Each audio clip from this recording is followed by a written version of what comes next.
one winner.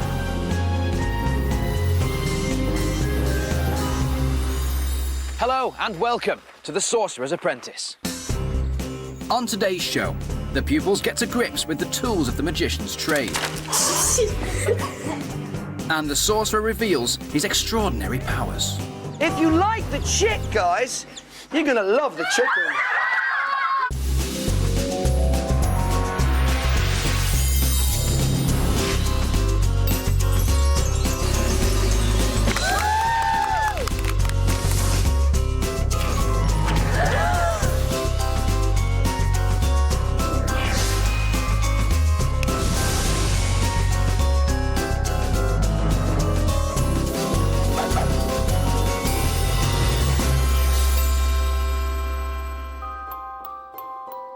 Deep in the heart of the ancient English countryside, a master magician is searching for an apprentice. A boy or girl who can master the secrets, the art and history of magic. A protege to make the light of magic shine eternal. The kind of apprentice that I'm looking for, somebody that is dedicated, somebody that seeks to be skillful, somebody that aims for perfection. The sorcerer has chosen 14 wannabe magicians to attend his unique magic school. They're super competitive. I've won so many trophies I can't be bothered counting them. Natural show-offs. I want to be so rich and famous. Not there, I want to be there. They come from every corner of the country. I like sheep. I'm extremely proud of being Welsh. And they all have one thing in common. They know absolutely nothing about magic. What? In just 2 weeks, one of them will be crowned the Sorcerer's Apprentice.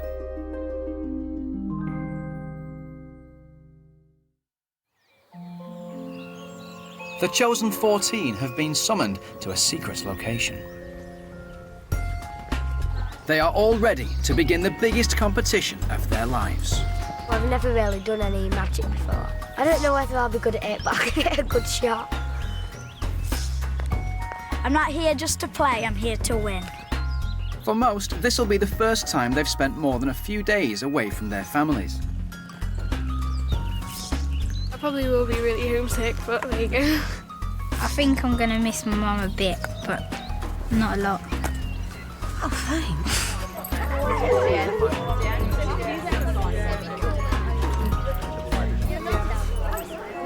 So there they are, our trainee magicians, who have no idea what to expect from the magic school. One thing's for sure though, their lives will change forever. The sorcerer has sent the school bus to collect his new trainees.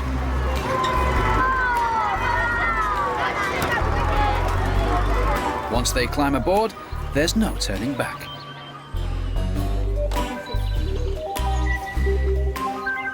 Good morning, everybody, and welcome. I'd like complete silence while I'm talking, please. From this point on, these trainees will be living under the all-seeing eyes of house mistress, Miss Ford. We have a very busy day ahead of us, so I'd like you all now to spend a couple of minutes saying goodbye to your parents. The eventual winner will spend 2 weeks away from home. The losers will be sent packing long before that. A whole new world awaits these aspiring magicians.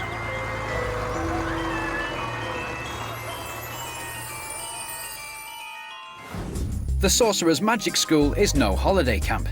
Behind these walls, a strict regime of dedication, detail and discipline awaits.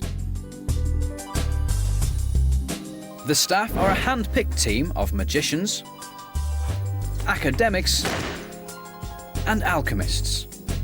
In these ancient surroundings, our 7 boys and 7 girls will learn to perform, live And breathe magic in their quest to become the Sorcerer's Apprentice. And remember, this is a competition. There can only be one winner.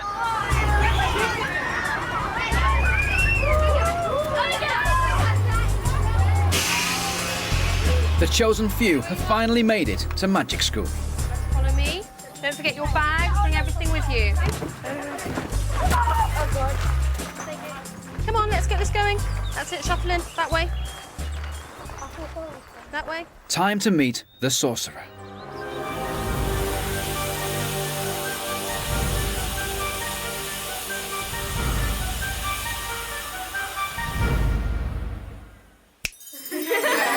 Good afternoon, sorceries, and welcome to my magic school. Siegfried, please remove my cockatoo. We aim for perfection here at this institution. We require complete discipline, dedication, commitment, and concentration. You will not be here to massage your egos. Now, anything that distracts you is a weight that will entangle you. Your primary distraction is the mobile phone. Does anybody have a mobile phone right here? You do. Can I have a look at your mobile phone, please? I've seen the way that you all meander around aimlessly. Hold it up. That you all meander around aimlessly with these things connected to your ears like a magnet. Pass your mobile phones to the end. Siegfried, would you please collect the mobile phones? From now on, all contact with the outside world will be by letter only. While you're in this institution, you will learn the value of true communication.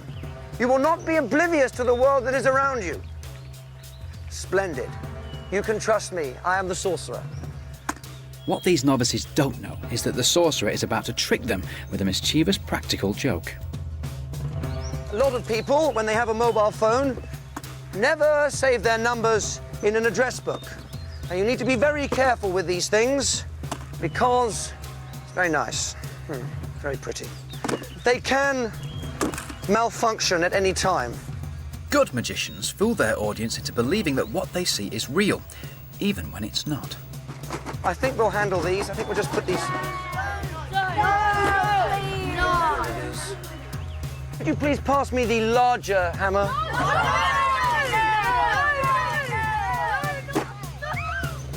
Thank you.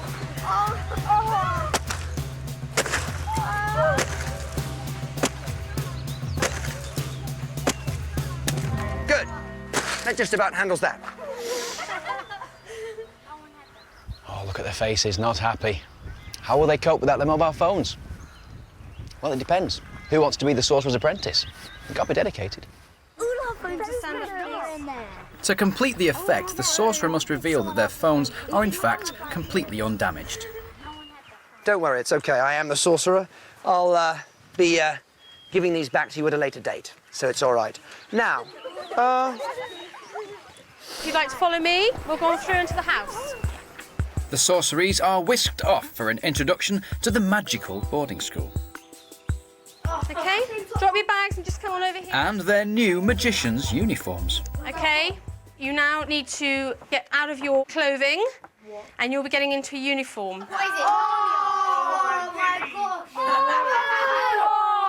Okay? Isn't it my granddad wears better clothes than that? You won't need hair gel. No, my hair. Not my hair. Anything but the hair. For style-obsessed Joe Savage, the dress code couldn't be any worse. I am a perfectionist and I've got to get everything right. My hair has to be just on the spot, perfect. The old pot of gel's out and he's in front of the mirror giving it the old... My hair is so important. I can spend like an hour, 10 hours, maybe a week, just perfecting it. That strand's out, gotta put it back. Oh no, it's waving. He has been known to run down the school lane carrying his shoes in his hand and his bag thrown on his back, but his hair looks good.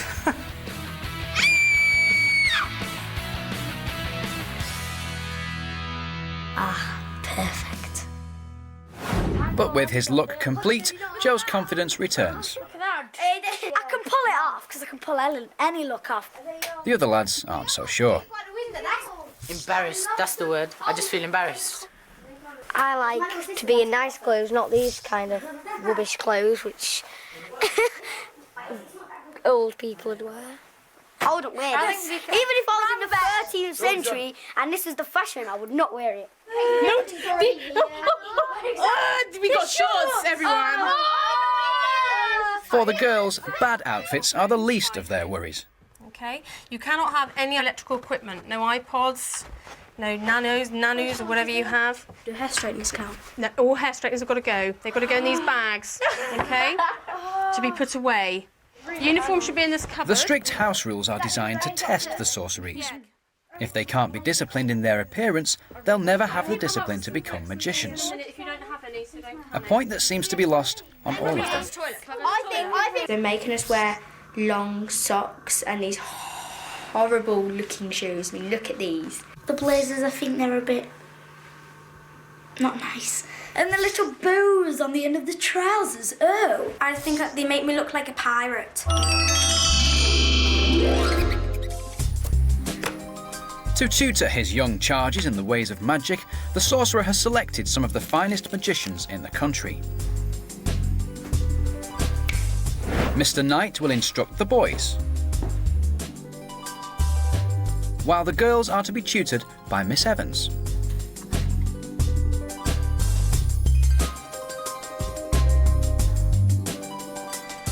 Let the magic begin. Good afternoon, ladies. Come on in, grab a seat around the table. Well, welcome. My name is Miss Evans. Awesome. That is well awesome. If they want to be the sorcerer's apprentice, now's the time to pay attention. Now, as you know, this is a competition, right? And I want one of you guys to win this, OK? Because there's some girls over there, as you know, there's 7 girls, you've met them, you know who they are. I don't want anyone from that class to win. I want it to be one of you. I'm going to give you a little present to start off with. I'm going to place them on your table. Do not open them. I just want to leave these in Before they can even think of tackling a trick, the sorceries need to get to grips with the basic tools of the magician's trade. Yourself. Of course, there's one for you as well. Everybody starts with exactly the same kit. So, guys, this is your magic box, right? This is what you've got to keep with you at all times. Never swap boxes, never lose your box, never give anything from your box to anybody else, particularly the boys. Please take out your yellow handkerchiefs. Time for Miss Evans to demonstrate what these simple props can do when you add the magic touch. Do exactly as I do. If you would, grab your handkerchiefs. Run them through your hands like so. Perfect. Put them back into the fist. And when it comes out the bottom, it should be red. Yeah? No? Okay. Perhaps the yellow ones are broken. All right, we'll try it this other way. Take the red handkerchief out, put the yellow one back. Make sure your sleeves are up. People always think magicians cheat using their sleeves. A good idea to pull them up from time to time. Red handkerchief. The red handkerchief through the hand. Push it in. It will come out green. Okay? Red handkerchief in the fist. It'll come out green. In red. Or maybe the magic touch isn't coming naturally to these sorceries. So what I want you to do is give me your idea on how you think that was performed. Ellie? I think you squeeze the other one up as much as you can, and then when you put one in, you pull the other one out. Right. I push it into my hand. Yeah, push that one in. But you would have another one in your hand, so you pull the Another one like that in my hand. Right. So I would have another one in here. But you're going to open your hand, it's not going to be in Exactly. there. Yeah. Because if I did, it wouldn't be magic, would it? The boys have moved on to the next essential prop for any magician, a deck of cards. I don't want anyone to rip the cards in half, because that means you're missing an ace of hearts, or rip it again, because obviously that means you've got no ace of hearts in the deck, right? So if we squeeze that nice and tight, like so. Now, watch. I apologise for doing that, but if you put your hand out flat, watch, and we push. Now lift up the top card there, turn it over, ace of hearts, fantastic. Every magician in the world knows at least one card trick, but to amaze their audience, a master magician handles the pack as if it were an extension of their own body. It's really hard. We flick them from one hand, you lift them, and you riffle them together, you then bend them, and you shuffle them together. That means having excellent hand-eye coordination and superior manual dexterity. That's what we call springing the deck of cards, OK? I want you to have a go. Harvey Bailey is first to demonstrate his abilities. OK? Pretty pathetic. Try again. Try and make a bit of a distance in between them, OK? OK? At least you tried the effort. That's what I want to see, right? The effort putting into it all, OK? And yes, you will have to pick up the cards, but that's what this is all about. Practicing, and then eventually you'll get there and it's going to look good.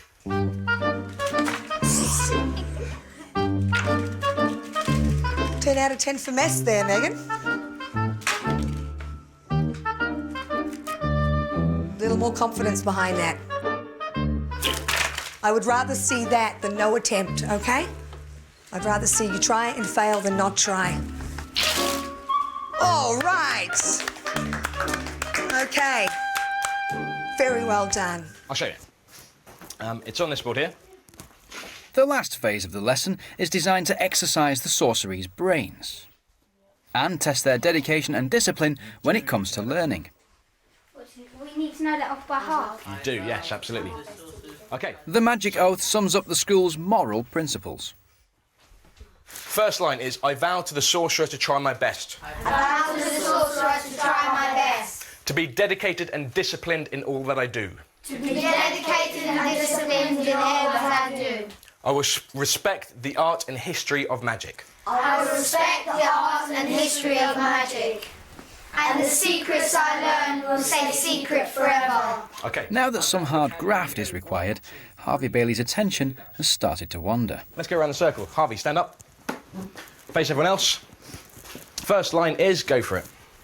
I vow to the sorcerer to, I don't know, To try my best. to try my best. All right, again, do it. I vow to the sorcerer to try my best. Okay, again. I vow to the sorcerer to try my best. Second line. To his teachers back home, Harvey's lack of focus would be no surprise at all. I'm quite naughty. This term I've had about 30 detentions. I always get bored, so I just start throwing things and talking. Harvey, concentrate. Do anything to not work. I think at the magic school I'll be able to follow all the rules. But all the rules are made to be broken. To be dedicated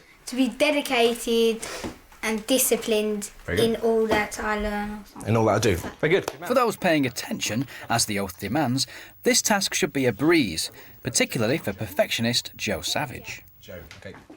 I vow to the sorcerer to try my best I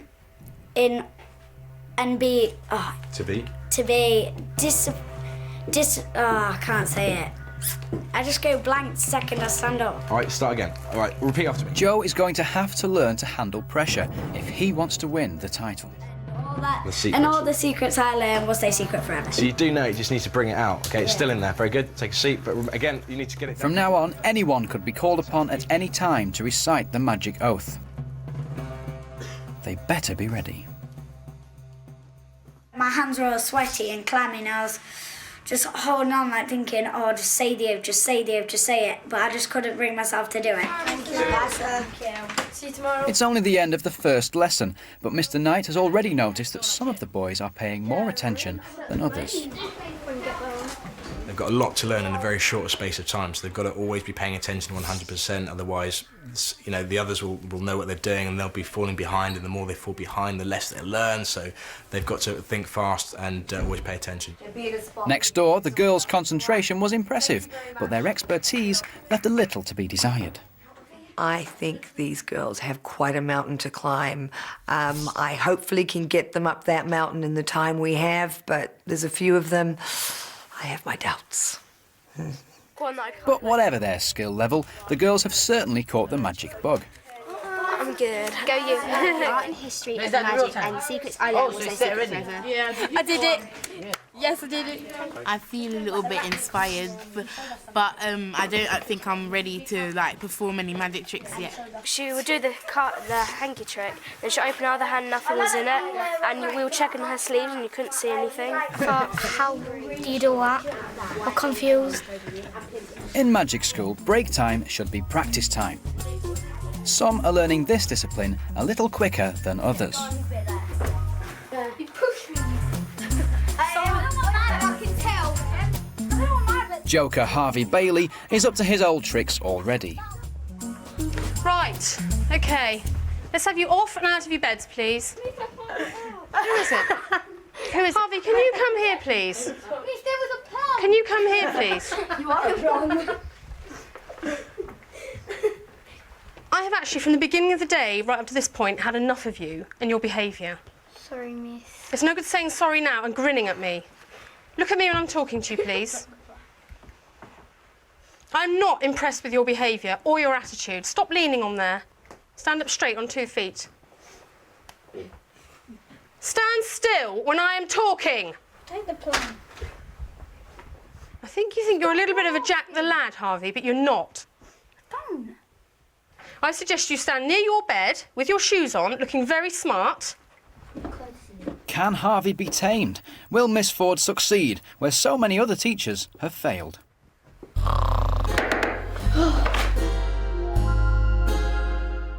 Shh, in silence, please. It's dinner time, always a formal occasion at Magic School.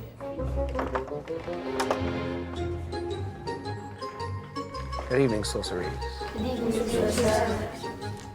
Good manners are essential, but before they get started, the Sorcerer has a surprise. I do want someone to say the grace. At Magic School, grace means reciting the magic oath, word for word. Joe, who struggled with the oath all afternoon, is up first. I vowed to Sorcerer to try my best, to be disciplined and dedicated in all that I do. I will respect the art and history of magic, and the secrets I learn will stay secret forever. His efforts have paid off. Right, do take your seats. But the others aren't out of the woods yet. Maybe Rebecca. I vow to the Sorcerer that I will try my best and be disciplined. It's okay, don't worry, it's okay. That's fine, it's fine, it's all right. Rebecca Whiteley is finding the pressures of Magic School particularly hard to handle. That's fine. The strict discipline required to become the Sorcerer's Apprentice is a shock to the system. We're not being allowed stuff. We're not allowed all our clothes, and it's like everything's changed. I didn't think that it'd be this strict about everything, but it is. But we just have to get used to it. There's not a lot we can do, is there? Back home, Rebecca loves life's little luxuries. Hi, I'm Rebecca Whiteley, and I'm just mad about my clothes. My clothes are really important to me. I have to have, like, lots of fashionable stuff.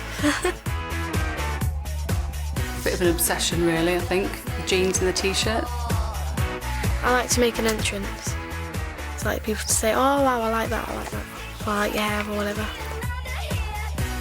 My mum tells me off for wearing too much blusher sometimes.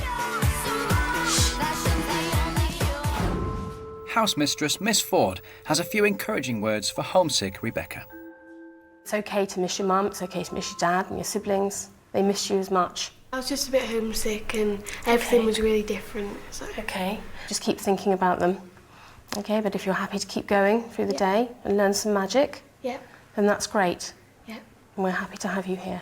Well done. Thank you. I'm not very good at being away from home, really, especially in a completely new environment with completely new people. But I think everything will be all right now. I'm getting better with it. It's been a long day, with a lot to take on board. Time for some magical inspiration. Sorceries. People often ask me, they say, Maximilian Somerset, Mr. Sorcerer, sir.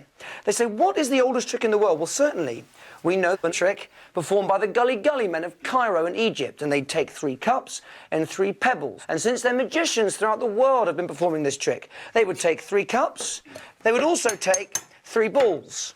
Over here, I have 3 balls. 1, ball number 2, and ball number 3. And they go on the 3 cups. Right, and here's what the magician would do. The first thing he would do is he would tip ball number 1 into the hand like this, and just with a gesture, he would also tip ball number 2 into the hand, and in tipping ball number 2 into the hand, it would melt into ball number 1. Ball number 3 would melt into ball number 2. He'd then take ball number 3, which would go into the left hand, tap the left hand, all the 3 balls would vanish completely, coming back in under the cups.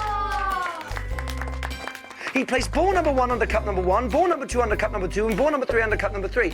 Choose a cup, Leonie. Any cup. Are you sure? Don't let me influence you, Leonie. You want the 3rd one, okay. We send ball, neck ball, clever, flam, cup number 2, to a cup number 3. Ha, so. And of course the ball travels to cup number 3. Now, the Scottish think that 3 balls is a bit too excessive, Frankie. Why use 3 when you can just use the 1? Let's get rid of 1 ball there. We don't need that one. We'll get rid of 2 balls. We don't need that one either. We just use the 3rd ball like this. Watch as the ball penetrates through the 1st cup, penetrates through the 2nd cup, and penetrates all the way through the 3rd cup. So, young man, I can't make it any fairer than this. How many balls in the middle cup? 0. 0 balls. No. You see, the French like to finish. You see, with the onion like that. You see, the Italiano like the tomato for the pasta, and the British fancy a spot of tennis. Apart from that gully man, through whom this whole thing began, because when he would finish the trick, he would always end with one of these. Now, oh, you like the chick? If you like the chick, guys, you know something? You're gonna love the chicken.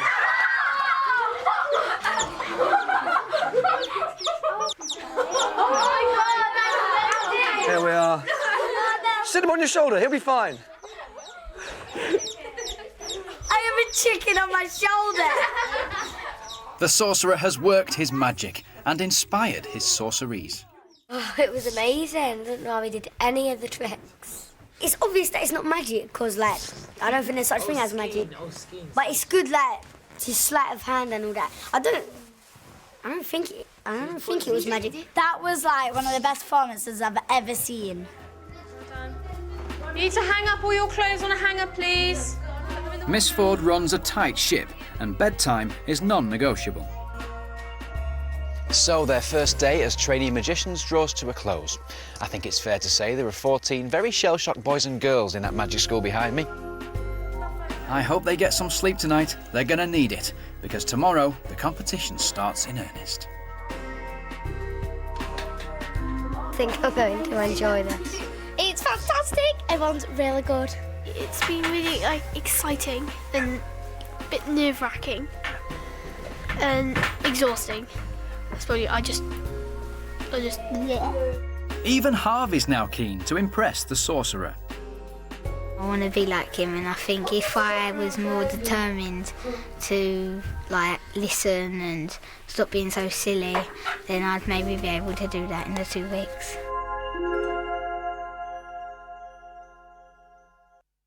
Next time on The Sorcerer's Apprentice. Boys behaving badly. Wipe the smile off your face, Sammy. I'm not amused. Tricks going disastrously. And the competition kicks off. I think I messed up. I know you messed up. That is a fantastic TV programme. That was absolutely brilliant, and you can get even more tomorrow morning, CBBC2, 8 o'clock, Sorcerer's Apprentice Extra. Find out what the guys are really feeling. I thought that was fab. But what did you think of it? If you want to